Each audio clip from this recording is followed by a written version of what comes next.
that wears off, it's reality that sets in. And reality is, okay, handling bills, okay, handling how we move about. Because a lot of times we move around not realizing that there's another person that we have to take into consideration. It's not your own thoughts. And no matter if this is your first marriage, your second marriage, your third marriage, whatever the case may be, whatever relationships you was in with the other person doesn't mean that you can continue that with the next person. Because there's toxic traits that you're bringing in to the next relationship. And everything is designed differently. And one thing also is no marriage is the same and is designed for you and your spouse. And that's what's important. You can get advice from other married couples, but that's how they maneuvered. That doesn't necessarily mean that that's going to maneuver for you. I see a lot of times in the group, they'll say, so listen, do you guys split your bills 50-50? Or does the husband pay all the bills and the wife put her money aside? Or do the wife pay all the bills and the husband puts all the money aside? Who knows? For you, that may not even be an option. It may just be like, well, this month you guys decide to dip inside a hat and pick out who's paying the bills. Or, you know, like, it's different. And everybody moves and shakes a different way. And in therapy, you kind of learn that. Like, you learn that it works differently for everybody. In therapy, you learn that there are small things you actually hold on to because of your past. Like, for me, being listened to, being heard, and being valued. The youngest of my brothers is 9 years older than me. The other one is 10 and then 19 years older. So growing up in the house was me, my mom, my stepdad, foster kids. And at times I felt completely invisible. Like, completely invisible. And I'll say all this to say, this is in no form or fashion me taking away from my mom and what she did and the best that she did for me. But it still stuck with me. And growing up, I always felt the need to be heard and to prove myself. High school, I was public speaking contests, public speaking groups, just whatever it was to be a part of something and to be heard. I did. And that was important for me in my marriage. And sometimes I brought that not being heard into it when in some instances I wasn't being heard, but in some instances I was being heard, but I was being heard on how Malcolm takes it in, not how I felt like he should take it in. You get what I'm saying? You think that you don't have stuff that you bring into your marriage, but you do. And it affects it. He has stuff too that affects him, his life, his upbringing. That's normal. It's how you maneuver with another person, and instead of interpreting, just try to balance out how they react to it or how they respond to it.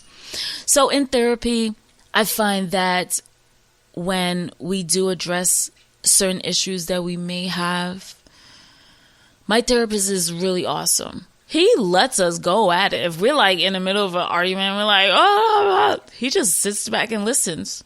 Then when it's all over, he's like, all right, hold on. So this is what I'm getting from it. And he be right. I'm like, wow. I'm serious. He's like uncle. And there was times I'm like, I don't know if I feel like this is working. Like, I don't know. And he's like, first of all, let's take a look back. You guys are making progress. Like, seriously making serious progress. For number one, we came back. Number two, Malcolm came back. And that's progress. Because rewinding it all the way back, I'm like, he ain't doing it. And he did. That's progress. And he said something to me, my therapist, that sticks is sometimes we don't really look at the small victories that we've accomplished. And I know on my behalf, no, because I'm looking for the big ones to happen because I'm so impatient. And I had to learn it's not really like that. And by all means, it doesn't mean that right now I am an expert and I'm like, good to go. No, it's a daily step, one day at a time. One day at a time. I'll give you an example. I tell Malcolm every morning, listen, we wake up in the morning, like, where you going? What you doing?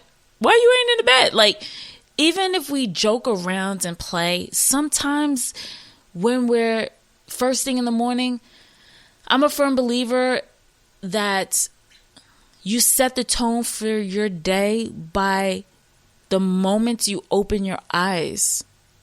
The moment I open my eyes, I'm actually in the bathroom on the toilet because I get up, I'm like, I go pee and I shuffle and I sit down I'm like, thank you, Lord, for another day. Go back in the room, get back in the bed, lay down till it's time to get up. Probably fall back asleep. But I say it's important to me to do that. Like to have a positive morning. Kiss, good morning, babe.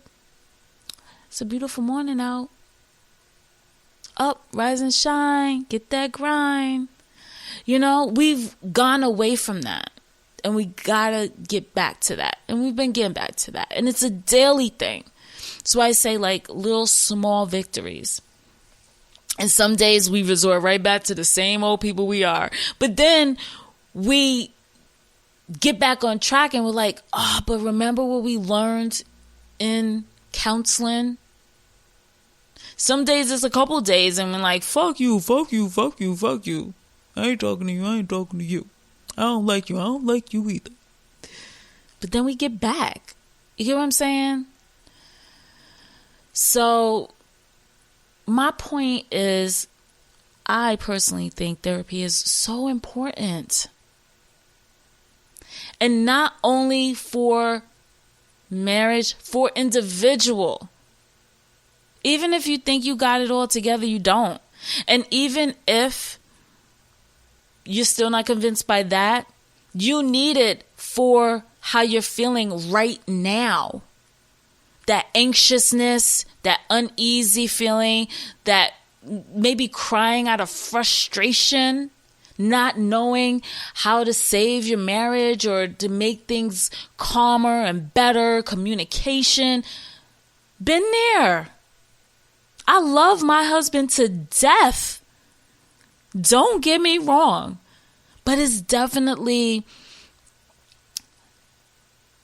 a challenge keeping a marriage together. It's not a walk in the park or that fantasy that they taught us. You find somebody you have in common with and you be in love and the kids come and all of that is other complications.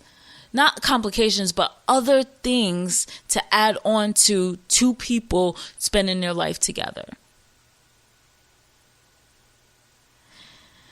So if you're contemplating, or maybe you have a spouse that's like, I'm not going to counseling. That's not happening. Go for yourself. And 9 times out of 10, they'll see a change in you and it'll prompt like, all right, let's see what. And if not, then you have to make steps and decide what you want to do for yourself. But then you have the tools to be able to work through that logically instead of out of frustration. You got somebody that you can talk to that can help you walk through what you're feeling and process it into something constructive instead of something that's destructive to yourself. Once you get to that level, then you can start thinking clearly about yourself. And it is going to take a couple chances before you might find that right therapist. Like I said, my therapists end up switching places and now don't take my insurance. So now I'm on a hunt for another one. And for me, I absolutely have to have a black woman, or honestly a woman of color. I prefer a black woman to be able to talk to, and one that is a little older that will make me feel like maybe auntie vibes. You get what I'm saying? That is important to me, because it's hard for me to just spill my shit to somebody that is supposed to help me. I have to feel a connection. Sometimes you're going to go through a couple of them. I've gone through a couple. I've gone through more than a couple. But that's important to me. So when you're looking for that, you have to also look at what would make you comfortable in order to talk to somebody. And if you have a husband that is reluctant to go, or maybe like a macho man, you know, try like a male therapist. Because a female can talk to anybody. We can blab our mouth to a male or a female. But men are a little bit more selective. Sometimes if it's a female therapist, they may be like, she's going to take the side of the wife. Automatically, she's going to take the side of the wife. That's just how some guys think. Especially that's never been to therapy. Don't know how it go. So try that, you know. Don't give up unless it's a abusive relationship. Then, girlfriend, I've been there in my first marriage. That ain't where you want to be. Get out. So I hope that helped you. This therapy helps me. Individual, couples, and I'm still a work in progress for my individual therapy. There's days that I'm just like, I fucked up. And we walk through it. Or I feel like this. And we walk through it. And let me tell you something funny, right? One of our sessions, this is how much I adore our couples therapist. Because there was a situation I brought up to him. I'm like, nah, but I feel like I'm right on this. And he looked at it and he was like, but that ain't how men do. Men don't act like, men don't do that just because you, it looks different for you. He did it and it just looks different for you. It's not how you saw it in your head. And he was like, girlfriend, I'm sorry, but you're wrong on this one.